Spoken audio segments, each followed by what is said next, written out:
The screen fades in on a name that once dominated every headline, every billboard chart, every red carpet from New York to Los Angeles. Sean Combs, known to the world as Diddy, Puff Daddy, Brother Love, a man who built an empire so vast, so deeply embedded in the fabric of American music culture, that for decades, nobody dared question it. He wasn't just a music mogul. He was the music industry. He was the parties, the deals, the connections, the power. And for a long time, that power seemed untouchable. But then something shifted. Slowly at first, like a crack forming in a wall that looks perfectly solid from the outside. Whispers began circulating in 2023. Then came the lawsuits. Then the federal indictment. And suddenly, the wall didn't look so solid anymore. The narrator pauses here and lets that weight settle. Because what came next wasn't just the fall of one man. It was the beginning of a much larger conversation. One that the entertainment industry had been desperate to avoid for years. A conversation about who gets protected, who gets silenced, and who gets left behind when fame and power are used as weapons. The Diddy case, at its core, is not simply a celebrity scandal. It is a documented legal reckoning. In 2024, federal prosecutors in the Southern District of New York brought charges against Combs that included sex trafficking and racketeering conspiracy. These weren't tabloid rumors. These were federal charges, backed by evidence, witness testimony, and a grand jury. The world watched as one of the most powerful men in music history was taken into custody. And as the details of the case began to emerge in court documents and victim statements, it became increasingly clear that what was being described was not isolated behavior. It was a pattern, a system. And the system, according to prosecutors, had been running for a very long time. The narrator's voice drops slightly, quieter now, more deliberate. Because this part of the story isn't about courtrooms or federal charges. This part is about a boy. A teenager from Stratford, Ontario, who uploaded videos of himself singing on YouTube and accidentally changed the course of pop music history. Justin Bieber was discovered at 13 years old. By 15, he was one of the most famous human beings on the planet. And by the time he was old enough to legally drive, he had already lived through experiences that most adults never encounter in a lifetime. The narrator holds on that thought. Because Justin Bieber's story, when examined carefully and honestly, is not simply a tale of fame and fortune. It is a documented account of what happens when a child is placed at the center of an industry that was never designed to protect him. In his own words, across multiple interviews that are publicly available and verifiable, Bieber described feeling lost, overwhelmed, and taken advantage of during those early years. He spoke about trusting everyone around him, about being young and open in spaces where that openness made him vulnerable. He talked about putting up walls, shutting people out, losing his own sense of self. These are not interpretations. These are his words, spoken in interviews that anyone can watch. And what makes them so striking, in hindsight, is how matter-of-fact he was about it. Not dramatic, not accusatory, just honest. As if he had made peace with something painful and was simply describing what it felt like to live through it. The public saw the outbursts, the arrests, the years of erratic behavior, and largely wrote it off as the predictable implosion of a child star who had too much too soon. But those who listened more carefully heard something else underneath all of it. They heard someone trying to explain, in the only language available to him at the time, that something had gone wrong long before the tabloids started paying attention. The narrator shifts now, pulling back from the individual and widening the lens. Because as important as names like Diddy and Bieber are to this story, the story itself is about something much larger than either of them. It is about a system, a structure, an industry-wide pattern of behavior that has been documented, discussed, and in many cases confirmed across decades of testimony, journalism, and legal proceedings. The exploitation of young artists in the entertainment industry is not a new phenomenon. It is not a conspiracy theory. It is a well-documented reality that stretches back further than most people are comfortable acknowledging. Child actors, teenage musicians, young performers of every kind have described in their own words and across their own platforms the experience of entering an industry that presented itself as a dream and operated behind closed doors more like a machine. A machine that consumed youth, talent, and trust, and rarely asked permission before doing so. The narrator lets that image sit for a moment, because the details matter here. This is not about painting every executive, every manager, or every industry professional as a predator. The vast majority of people working in entertainment are doing exactly what they appear to be doing. But the cases that have emerged over the years, cases that have resulted in actual convictions, actual lawsuits, The narrator's tone sharpens here, because this point is about evidence, not speculation, not rumor, not the kind of thing that gets passed around in comment sections or whispered about at industry parties. This is about what has actually been established in courtrooms, in signed legal documents, in verified public records. In September 2024, Sean Combs was arrested by federal agents in New York City. He was charged with sex trafficking by force, fraud, and coercion, as well as racketeering conspiracy. These are serious federal charges, and the indictment that accompanied them was detailed, specific, and supported by a body of evidence that prosecutors described as extensive. Combs pleaded not guilty. His legal team mounted an aggressive defense, arguing that the government had overreached and that much of what was being characterized as criminal was in fact consensual adult behavior. The trial that followed became one of the most closely watched legal proceedings in recent entertainment history. In 2025, after a lengthy trial, Combs was convicted on lesser charges related to prostitution offenses, while being acquitted on the more serious trafficking and racketeering counts. He was subsequently sentenced to 4 years and 2 months in federal prison.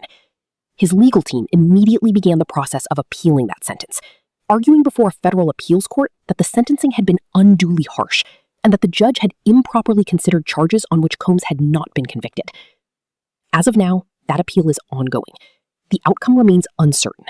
And for the many people who followed this case from the beginning, including those who filed civil suits alleging years of abuse, the legal process is far from over. What the verdict represented, regardless of which side of it one falls on, was a moment of institutional acknowledgement that something had happened, that it was serious enough to warrant federal prosecution, and that the era of complete immunity, if such an era ever truly existed, was at the very least being tested. The narrator pauses here, and the atmosphere becomes heavier, because this point is about the people who tried to speak up before any of this became front-page news. The people who said something was wrong long before a federal grand jury agreed with them. In the years leading up to the 2024 indictment, a number of individuals, some public figures, some private citizens, began speaking publicly about their experiences or observations related to Sean Combs and the broader culture surrounding him. Some of them faced immediate backlash. Some were dismissed as attention seekers or conspiracy theorists. Some found that the platforms they used to speak were suddenly less available to them. This is not unusual. It is, in fact, one of the most consistently documented aspects of how powerful people in the entertainment industry have historically maintained their positions. Not always through overt threats, though those have been alleged as well, but through the more subtle and equally effective mechanisms of reputation management, legal pressure, and social isolation. The narrator emphasizes this carefully, because it is important to understand that speaking out against power in this industry has rarely been easy or consequence-free. The people who did so, often long before it was safe to do so, deserve to have that acknowledged. And what their early accounts reveal, when examined alongside what eventually came out in the legal process, is a pattern of information that was available well in advance of the formal reckoning. The question of why it took as long as it did to reach the level of federal prosecution is one that goes beyond any single individual. It points to something systemic, something about who is believed, whose accounts are taken seriously, and how long it takes for institutional accountability to catch up with what communities have already known for years. The narrator's voice steadies here, deliberate and measured, because this point demands precision. There is an important distinction that must be made, one that separates responsible discussion from harmful speculation. And that distinction is the line between what is confirmed and what is alleged. In covering a story like this one, it can be tempting to treat every rumor as evidence, every accusation as a verdict, every leaked claim as established fact. That approach does a disservice not only to the truth, but to the very victims it claims to center. Because when unverified allegations are presented as confirmed reality, it creates noise that drowns out the actual documented record. It makes it easier for defense attorneys to argue that their client cannot receive a fair hearing, and it shifts attention away from the evidence that actually matters. What is confirmed in the Diddy case is significant enough on its own: a federal conviction, a prison sentence, an ongoing appeal, civil lawsuits from multiple plaintiffs describing experiences that, if proven in civil court, would represent one of the most extensive patterns of abuse in modern entertainment history. That is the confirmed record, and it is already, by any reasonable measure, deeply serious. The narrator leans into this, because the lesson here is not just about one case. It is about how society processes allegations against powerful people in general. The instinct to either fully believe every claim or fully dismiss every claim without engaging with the actual evidence is one that serves power more than it serves truth. The documented record, the legal proceedings, the verified testimony, that is where the real story lives. And that story is disturbing enough without embellishment. The narrator returns now to the broader human dimension of the story, because at its center, beneath the legal filings, the court dates, the appeals, and the industry politics, are people. Young people, in many cases. People who entered spaces of extraordinary privilege and found that the cost of belonging to those spaces was something they never agreed to pay. Justin Bieber's public journey has been one of the most documented in modern pop culture. Every phase of it has been photographed, analyzed, debated, and monetized. But the emotional arc underneath all of that documentation tells a story that is worth taking seriously on its own terms. His turn toward faith, his marriage, his withdrawal from public life during certain periods, his public acknowledgement of mental health struggles, these are not the random behaviors of someone who simply burned out from fame.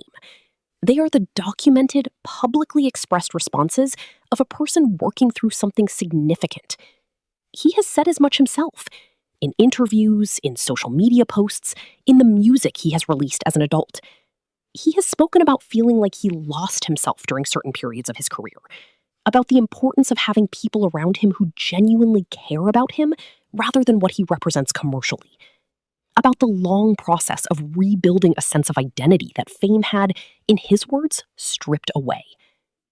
The narrator takes a breath here, because that kind of testimony, personal, consistent, delivered across years and in multiple formats, deserves to be received with the seriousness it carries, not weaponized into a narrative about someone else, not filtered through speculation, but heard, simply and directly, as the account of someone who experienced something genuinely difficult in an environment that was genuinely dangerous.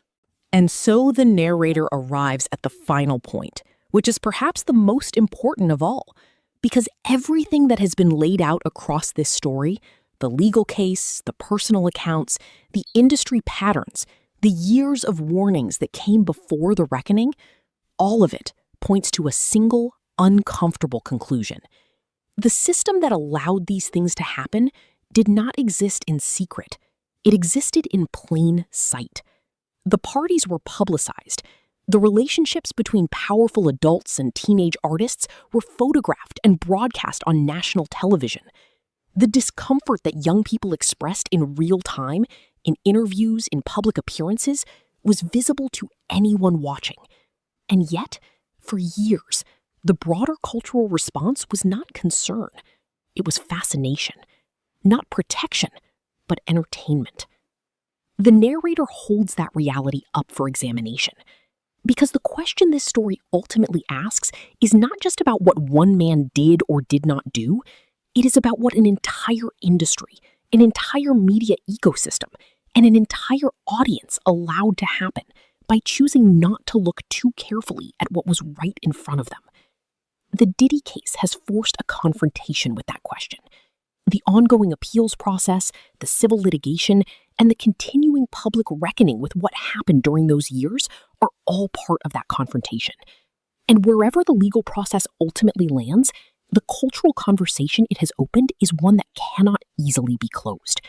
Young artists are still entering this industry today. The structures that shaped their predecessors' experiences have not been dismantled overnight. And until the system itself is examined with the same scrutiny that has finally been applied to the individuals within it, the risk remains. That is where this story ends.